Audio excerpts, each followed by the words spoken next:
This episode is brought to you by Allstate.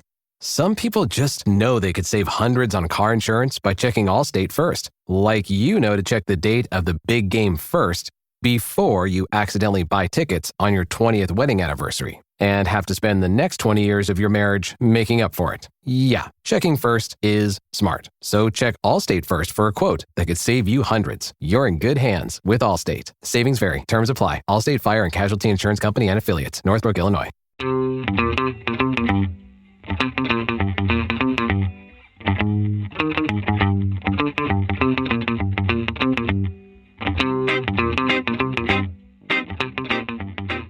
Hello, everybody, and welcome to this week's episode. I am your host, Jeff Lambert. It's great to be back with you today. We have an excellent topic we're going to be going over today, and that's the history of the Washington Senators, a now defunct baseball franchise based right in our nation's capital. Before we jump into today's episode, I want to go through a couple points that I've been trying to bring out more lately, and that's the feedback that I get from you. So every week, if you're a subscriber to the email newsletter, I send out a poll and I ask for your feedback on the topic we discussed. In the last episode, we talked about Herb Washington, professional base runner, in his career. And I asked you the question, should Herb Washington be remembered as a pioneer of the sport? And you were split down the middle on this one. 50% of you said yes, that he changed player usage. And 50% of you said no, he was a publicity stunt, doesn't deserve to have that term pioneer placed on him. So thank you for that feedback. I thought that was interesting. I'm split down the middle still on that one too, to be honest with you. He was an interesting individual to look back on, and I hope you enjoyed that episode. The other thing I wanted to take time to do every episode was to point out feedback from you. I love to hear from you, whether it's an email, a message on social media, you name it, however you decide you want to get in touch with me. Love to hear your feedback. I did get an email from one of our subscribers, Mark S., and he messages me from time to time with baseball things that he finds, and he had a great one that he sent me this week. He said, quote, "Hi, Jeff. I listened to the Veck podcast, Bill Veck, which got me interested in the Veck family. There is a great new documentary on Netflix titled The Saint of Second Chances. If you have some spare time, it is well worth watching. I started it last night, actually. I found it very interesting so far. Bill Veck is probably one of my favorite episodes that I recorded. I'm going to put a link in the show notes. If you haven't had a chance to go listen to the impact this guy had on baseball and certainly just an interesting life that he led, I would encourage you to do that. So don't forget too, thanks to Mark, there's a great documentary about his life on Netflix. I would encourage you to check it out. And then finally, I want to go through and welcome the new subscribers to our email newsletter. Boy, we've had a lot of you since the last episode. So real quick to go down the list, Avi C., Aaron Quad Squad, Mon Sensical, great email name there, Ingram S., Paul M., Antonio M., Matthew A., Steve A., Mac S., Thomas D., Jeff S., 17 Cyborg 27, another great username there, Laura S., Stuart H., Corwin S., and Sean R. All of you, welcome to the community. It's great to have you. Thanks for taking a moment to sign up. If you would like to get listed on this at the beginning of a future episode and also become a free subscriber to dip your toe into getting more acquainted with this show, I do give you some perks. Obviously, the one right off the bat is you get to join this community of baseball and history enthusiasts that I'm trying to build. We're growing daily. We have this collective excitement about baseball's past and future, and there's more to come. So just by signing up as a free subscriber, you're going to get plugged into that. You get a new episode of this show right in your inbox. So instead of just getting the podcast, I include these articles with extra photos, videos, quotes, polls, so you can really deepen your experience with each week's show topic. Another bonus I give you for free just for signing up, you get the bonus show This Week in Baseball History. And that's where I take a quick look, at the most significant events that occurred over the past 7 days for you to be able to enjoy. Just a little extra thing to add to your baseball schedule for the week, right? And then, of course, we have a paid tier. which if you have the means and you want to try and help me grow the show more, that is obviously available as well. But you can take that first step and sign up as a free subscriber. All you have to do is go to rounders.substack.com. Again, that's rounders.substack.com. There's a link in the show notes. Take a moment. Would love to have you join this community. All right, folks, that's it. Let's get to our topic for today, the Washington Senators. The Washington Senators were officially established in 1901, and they kept that name from 1901 until 1904, and then they changed their name to the Washington Nationals, and that name stuck from 1905 to 1955. Then it was switched back to the Senators again from 1956 to 1960. Throughout their entire history, the name that was most commonly used between fan-to-fan interactions was usually the Senators, though.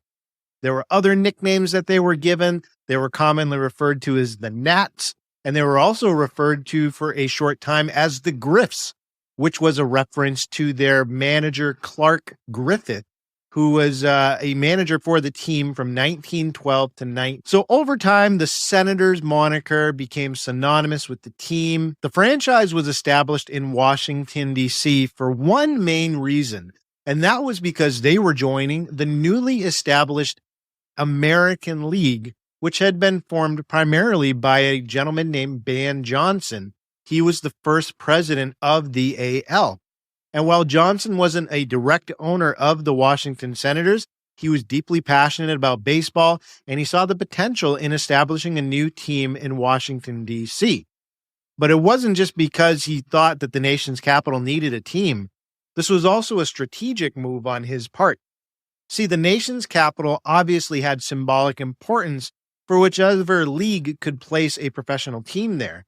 And Ban Johnson and his team of executives knew that if his newly established American League was going to succeed against the already established National League, that putting a team in D.C. would give them prestige and national relevance. Additionally, the city had a fast-growing population, had that political significance, so it made it an attractive market to establish a club.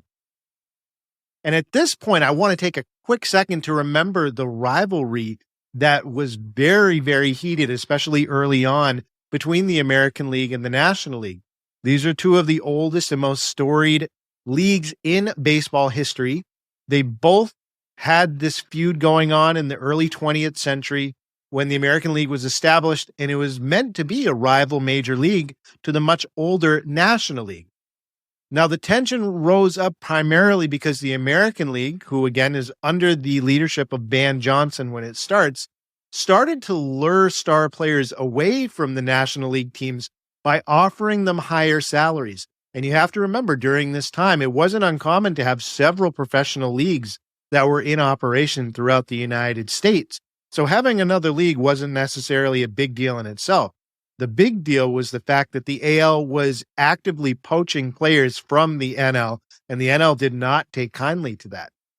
There were other things that intensified the rivalry. So, for instance, there was a distinct rule difference between the two leagues. The playing style was distinct, and even the baseball philosophy was just very different. The National League was much more traditional, wanting to follow those New York-style rules more closely. The American League kind of had a new kid on the block mentality. They were willing to add some new limited rules here and there to be able to make the game a little bit more modern, a little bit more interesting. So these factors helped stoke these competitive fires between both leagues during the early 1900s.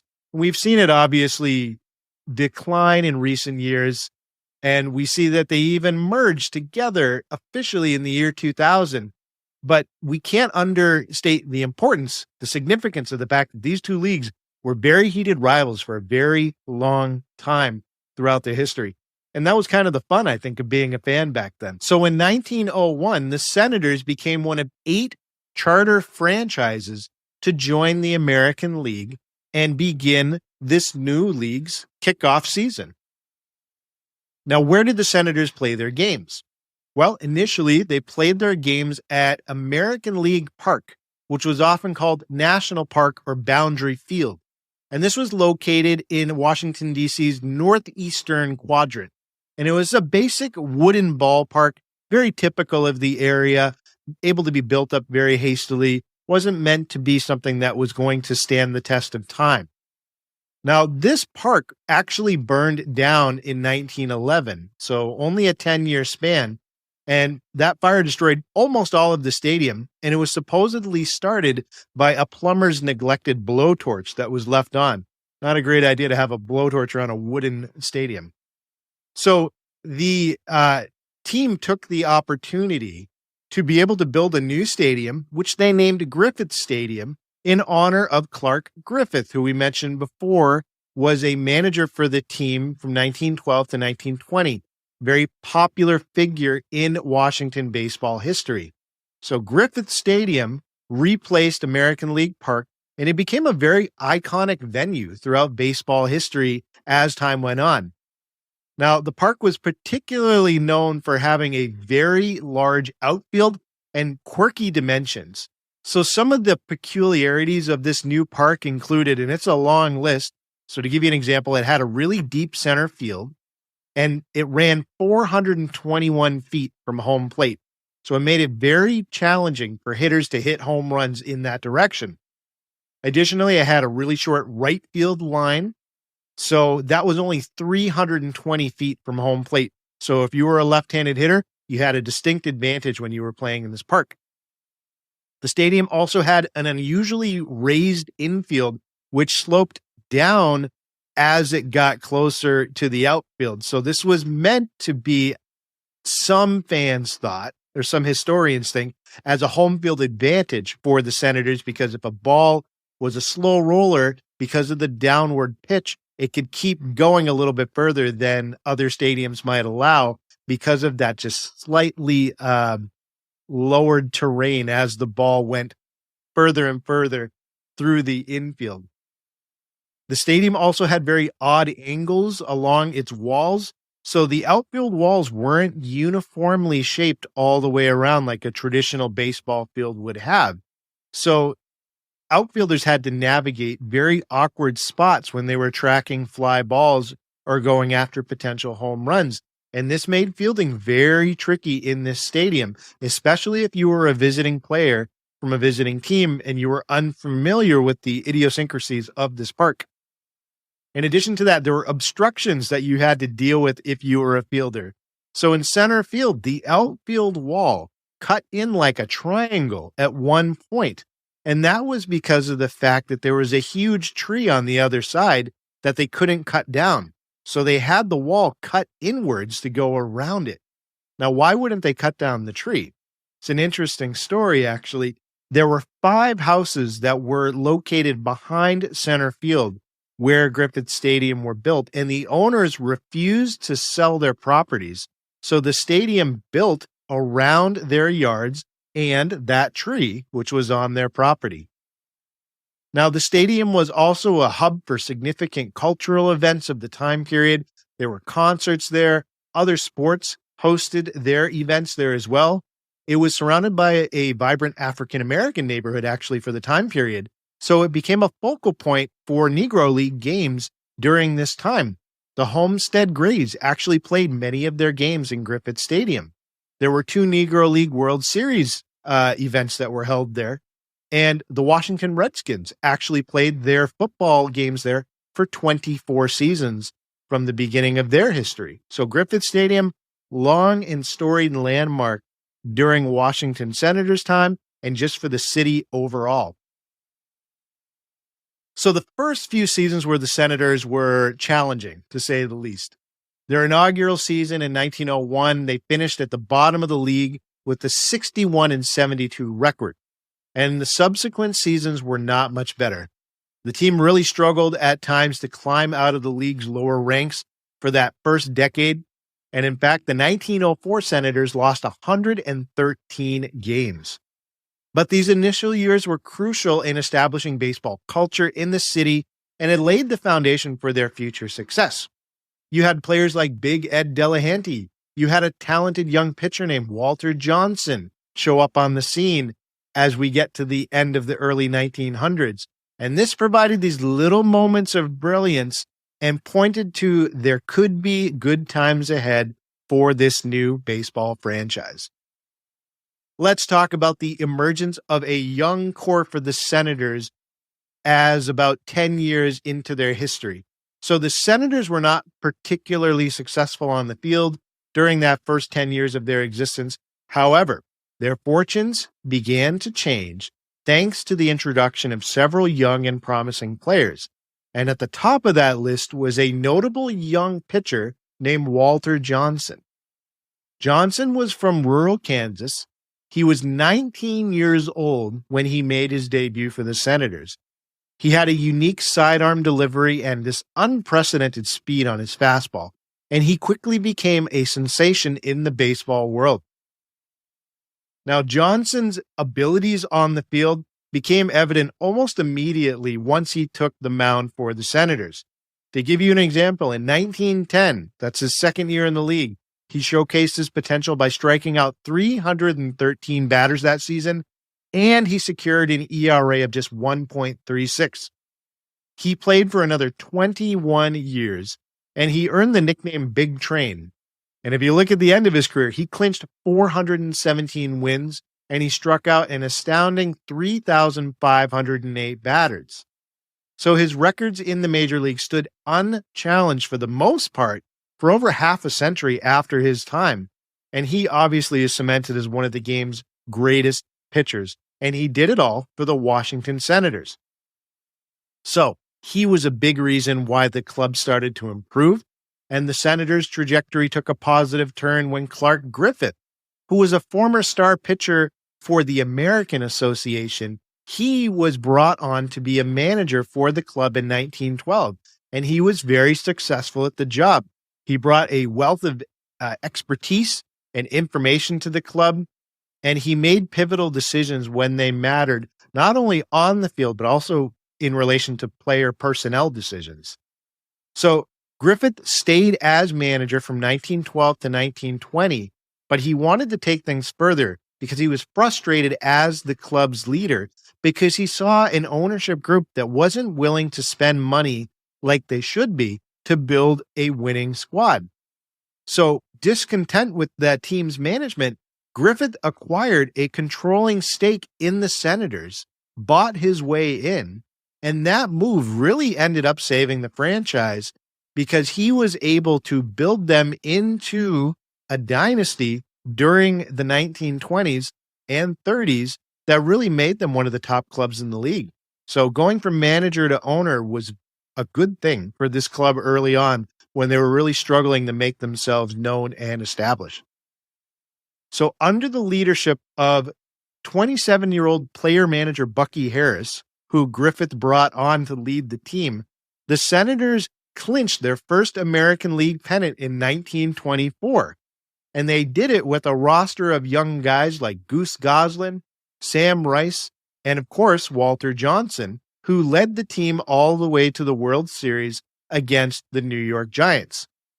And in a dramatic Game 7, the Senators emerged victorious, and they won their first and only World Series during their entire 60-year stint in Washington. The Senators' winning streak did not end in 1924, though. They secured the American League title again in 1925, but they lost to the World Series to the Pittsburgh Pirates. Now, again, you saw the combination of Griffith and their player manager, Bucky Harris, bring the Senators back to the World Series in 1933. But this time, unfortunately, they lost to the New York Giants. So you had 3 World Series appearances in less than a decade. That's how successful this run was for the club. But this was the top of the mountain for the franchise, because after that 1933 season, where they lost their second World Series, the team never won more than 90 games for the rest of its history. So let's talk about the reasons for the decline of the Senators after the good times in the 1920s and early 30s. Well, the Senators' financial struggles really started to compile after that 1934 season, because 1933, they lose the World Series. 1934, they have an absolutely horrible showing. They finish in 7th place to end the season. And because that was such a bad season and they lost so much money on ticket sales, Washington's front office decided to trade their star player manager, who at that time was Joe Cronin, to the Boston Red Sox for a journeyman and never all-star named Lynn Larry for a cash sum of $225,000. And this was the first evidence that things were not going well for the franchise. They traded the face of the club, a future Hall of Famer, and player manager Joe Cronin, basically for cash. Poor seasons continued for Washington year after year as they closed out the 1930s, so low attendance became normal. This caused compounding revenue problems for Clark Griffith and his ownership group, and the team just waddled in mediocrity for more than 2 decades. From 1940 to 1960, the Senators finished higher than fourth place just twice. Just twice in 20 years, they finished better than a fourth place finish. To make things worse, the American League added a new franchise just 40 miles away in Baltimore, and the Orioles very quickly built a strong team, and they became pennant contenders by 1960. So you had a situation where Washington fans who were tired of the Senators with this losing culture year after year started to shift their focus to a new option that was only a few hours away. The Senators saw increased media scrutiny during the 1950s after these decades of losing over and over. They kind of became the butt of everyone's joke for baseball teams. And an example of that is a popular Broadway musical that debuted in 1955 that was entitled Damn Yankees. The movie's plot? It was about an elderly Senators fan who sold his soul to the devil to transform into a young baseball player who suited up for the Senators to change their fortunes. And in that play, the main character leads Washington to a pennant win versus the New York Yankees. You can kind of think of it as an Angels in the outfield of the time period. Now, it would be very easy to pin the blame for the franchise's decline on the fans because, they weren't showing up, right? It's their fault that the team couldn't put money in. But I would say we need to take a closer look at the ownership's decision-making, all right? I mean, first of all, let's start with the obvious. When a team is bad year after year, it's hard to be able to get fans excited about showing up for a product that's never improving. It's sort of like the Oakland Athletics of today when you think about it. They've suffered decades of mismanagement, and that's made the franchise this continual where are we going to go next situation, and fans have to see players that they grow very meaningful bonds with leave after just a few short years. That's the cycle that the Senators found themselves in over and over and over again. So ownership wasn't committed to putting a good team on the field. And on top of that, in 1947, the Brooklyn Dodgers broke the color barrier when they started Jackie Robinson for their club. Now, other teams quickly got with the times, and they began signing other star African-American players too, but the Senators didn't. As a matter of fact, longtime team owner Clark Griffith refused to integrate the team. It took him 5 years until 1953 to sign someone that was a non-white player. And he was very open about not wanting to do this. He stated in an interview, quote, "Nobody is going to stampede me into signing Negro players merely for the sake of satisfying certain pressure groups." Now, after that interview in 1953, after 5 years of watching other clubs pick up very talented players and improve their fortunes, Griffith finally signed a non-white player named Carlos Paula. Paula was a Cuban-born prospect, and he was dark-skinned, but the press noticed very quickly that it was the only signing that the club made for the next few years. And legendary sports writer Shirley Povich called out Griffith and the Senators for this in a Washington Post article, stating that Griffith would accept dark players from other lands, but never an American Negro, end quote. Another criticism that was levied against Washington's ownership was, again, the lack of spending. Now, this is tough because a lot of times we make the knee-jerk reaction to say that, well, ownership has the money, they're just not spending it. To his partial credit, Clark Griffith was a loyal baseball fan. Remember, he was the manager of the club through most of the 1910s, helped lead this team to a successful run in the 20s and the early 30s. But his only source of income after he bought the team was the Senators. He was not part of some diversified ownership group. He wasn't a rich tycoon who kept the team as a side hobby. When the team played poorly, he had no other means to be able to fund them and improve them.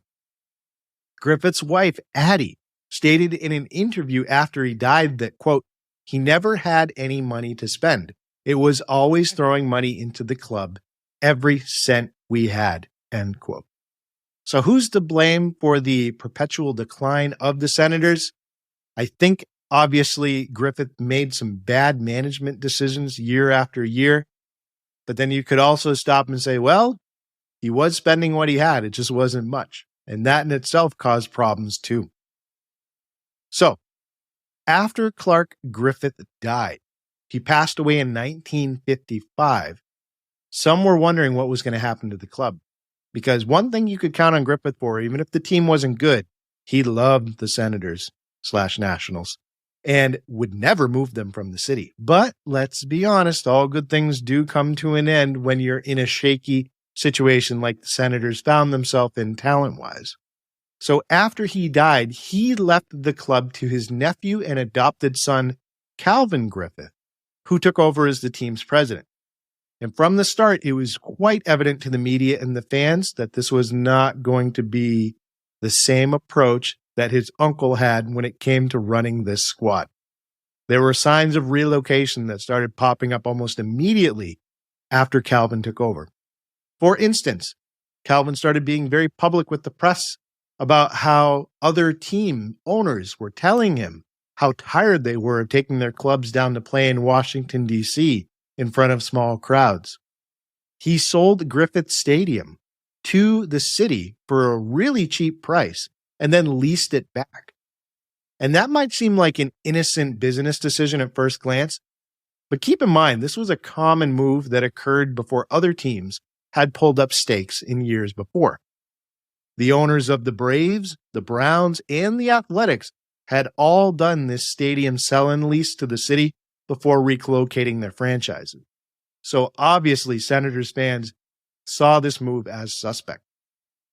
In 1957, rumors began circulating that Griffith was in negotiations with a group based out of Minnesota to sell the team. On top of that, you had this up-and-coming new league called the Continental League that was threatening to put a team in Minneapolis. And the American League was worried because they had done this to the National League back at the turn of the century. And now you've got this other league with a lot of money threatening to put some teams in big cities where they wanted to expand. So the American League was supportive of Calvin Griffith's efforts to move the Senators to Minneapolis. And so in 1960, the American League worked with both sides to finalize a deal quickly, and the Senators were officially sold to that group in Minnesota, and they became the Minnesota Twins. But that's not the end of the Washington Senators, because the league wasn't ready yet to give up on baseball in Washington, D.C. And this is where we see the Washington Senators Part 2 emerge. Even though the previous club had left to play in Minnesota, along with all of the players, a new expansion team was greenlit for the 1961 season. Imagine being a fan in the city and watching all of the players that you like, all of the managers and coaches that you've gotten to know, pack up and move to another city and put on new uniforms, but you still have a team. But now it's filled with new players and new coaches that you have to get to know. That's what the Senators fans went through for the 1961 season. So the new owners of this group, unlike Calvin Griffith, showed at first to be very committed to building a winning franchise that was going to stay in the city. The new owners formed a group called the Senators 2 Incorporated. It was a group of 10 investors, and each of them had an equal share in the club. And it was founded by a guy named Elwood Pete Quesada, who was a World War II general and military pilot who later became the first head of the Federal Aviation Administration. So this group, equally spread across 10 people, were going to be the new ownership of the Washington Senators Part 2. And excitement was high for this new expansion team. You go into that 1961 season, you got President John F. Kennedy throwing out the first pitch for opening day. The fans were excited because just around the corner for the 1962 season, there was a new stadium that was going to open for the club that was built entirely with federal government money. I found that interesting. And it was going to be a dual stadium that was shared between the Redskins and the Senators/Nationals, right? So all around, people were excited. Okay, it's a new lease. Let's see what happens. And the club surprised everybody and went 30 for 30 to start the season. Not bad for an expansion team, right? But then it went downhill. The club finished second to last in the American League, and they finished dead last in the American League in attendance. Whew. Now, 1962, the new park opened. Fans were excited, so they showed up to the stadium, and attendance improved, but the team's record did not. And they actually finished in the basement again in 1962. This 10-person ownership group was, by their own admission, hemorrhaging cash, and they began by firing the manager. Then they fired the general manager. And then as time went on, 1963, 1964, no success, they started trading all the veteran players. After that third losing season, 5 of the 10 owners sold their shares in the team and got out. So by 1968, the other 5 that were left. So again, we're talking just 7 years into this new expansion team's history. You've got pretty much everybody who had signed on at the start looking to get out. So the original 10 looking to not be involved anymore, but there were other groups that stepped up and tried to save the franchise and keep a team in Washington, D.C. Those groups included, one of the top ones was legendary owner and promoter Bill Veeck. He stepped up with a management group to try and buy the Senators. And if you don't know Bill Veeck, you need to. Check out my episode about him in the show notes. It is worth your time. Legendary promoter, really changed the game of baseball for good in a lot of ways. There was another investment group that was led by entertainer Bob Hope and Hall of Famer Stan Musial, who tried to buy the Washington Senators. And then third most prominently, you had a guy named Robert Short, who was another Minnesota-based businessman who wanted to buy the club, and his partner, Gino Paolucci, was the inventor of the pizza roll. And together they had put in a bid to buy the Washington Senators from that original 10 group. Now it came down to the wire. The team decided not to sell to Bill Veeck, even though he had the best offer financially, and they decided to go with the bid from Robert Short and Gino Paolucci, pizza roll guy. And Paolucci backed out at the last minute, actually, didn't end up signing his name on the dotted line. So Robert Short, he won. His bid became the one that was taken, and he became the majority owner of the Washington Senators for the 1969 season. He came with a reputation, though. He was known for moving franchises already before he bought this team. In fact, he had bought the NBA's Minneapolis Lakers and had moved them to Los Angeles almost a decade before. And right from the start, it looked like he was aiming to do the same with the Senators. Some of those shenanigans he pulled early on that pointed to that. He demanded that fences be built around outer parking lots of the stadium of the recently renamed Robert F. Kennedy Stadium, saying that these areas were unsafe. Remind you, this is a brand new stadium. He openly went on the airwaves and blasted fans for their lack of support in his first season as owner. For instance, in a 1970 interview, he said, quote, "Look at last year's attendance. I can round up a girls' team and draw 500,000, end quote. Short also very peculiarly, you're with me, decided to schedule 2 exhibition games at the end of the 1971 season in Arlington, Texas. Why? Well, there were rumors that started floating around that there was a group in that area that had interest in a new expansion team in the American League. He also started increasing comments in the media about moving the club elsewhere, kind of sticking his toe in the water, putting that out there for the world to think about. In a televised interview, he stated, quote, "If you can't excite 1 million people in your club, then you had better start looking around," end quote. In another interview, he said, quote, "Everybody keeps saying baseball must have a team in Washington. I don't happen to agree," end quote. So it was clear from the start, to me at least, Short had little to no intention of keeping the Senators in Washington. He saw an investment. He was experienced in handling being able to move them to other places, and he jumped at the opportunity. So, in 1971, Bob Short started pleading poverty and forecasting bankruptcy. He went to the American League and he stated he needed $160,000 to cover back rents that he owed to the Robert F. Kennedy Stadium. In that meeting, he was quoted as saying, quote, "There's no way Bob Short can operate the Senators in Washington any longer," end quote. And yes, he referred to himself in the third person in that exchange. By August, Short was also publicly saying that in addition to the $160K, he needed $3 million to avoid disaster and to keep the franchise in Washington, a large sum. Some groups stepped up again to try and keep the Senators there. Bob Hope's group popped back up. Bill Veck's group popped back up. Both put offers on the table to buy the club from Short and keep them in the city.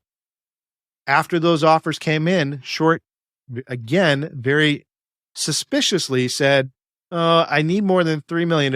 I need $12 million because that's going to cover my initial investment." That price was so high, it would have been insane for either of those groups to accept it, and they didn't. At the same time, a 9-person group from Texas approached the American League, and they offered to purchase the Senators and move them to the Lone Star State.